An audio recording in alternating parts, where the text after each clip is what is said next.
Hi, I'm Bill O'Reilly. Thanks for watching us tonight. President Obama and the folks, that is the subject of this evening's Talking Points memo. With simplicity and directness, everyday American Velma Hart has defined President Obama's current dilemma. Ms. Hart is a financial officer for a veterans organization and the mother of two. She is not happy about where America is these days and put President Obama on the spot yesterday during a town hall meeting. I'm one of your middle-class Americans, and quite frankly, I'm exhausted. I'm exhausted of defending you, defending your administration, defending the mantle of change that I voted for, and deeply disappointed with where we are right now. I've been told that I voted for a man who said he was going to change things in a meaningful way for the middle class. I'm one of those people, and I'm waiting, sir. I'm waiting. I don't feel it yet. And I thought, while it wouldn't be in great measure, I would feel it in some small measure. I have two children in private school, and the financial recession has taken an enormous toll on my family. Now, Ms. Hart speaks for millions of Americans who are simply fed up with politics. They are suffering, and relief is not in sight. So the president is caught in a very difficult position. Ms. Hart likes Mr. Obama, but she's being honest. Her circumstance is not good. About the only thing the president could do was tick off a few accomplishments. When you say there are things that you'd like to see happen or you're hoping to see happen that haven't happened yet, let me just give you a couple of examples.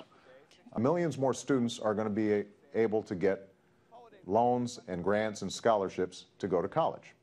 The credit card companies can't increase your interest rate without notifying you, and they can increase your interest rate on your previous balances. And if your child, heaven forbid, had a pre-existing condition, before I took office, you were out of luck in terms of being able to get health insurance for that child. Now, insurance companies have to give you health insurance for that child. And by the way, that health insurance company can't drop you if you get sick. The question is that enough to calm Velma Hart and other working Americans? The president has accomplished some things, no doubt, but overall, the country remains in dubious shape. But there is more to the country's disenchantment than the economy. By passing Obamacare, the president is forcing Americans to buy health insurance. But he's also subsidizing tens of millions of people who can't afford the health insurance. Those two things are not sitting well with many Americans. They don't want to be forced to buy anything, and they resent having their tax money given to other folks, especially when they themselves are struggling. Also, the president comes across as a guy who doesn't quite understand why some folks are frustrated with him. There is a gap between the everyday American and the Harvard lawyer. So there are storm clouds hovering over the White House, and Mr. Obama has to know it. He and his party are on the defensive, and the Republicans are in no mood to work with the president on anything. That is not good news for the United States of America. Political chaos is the last thing we need, but that is what we have. And that's the memo.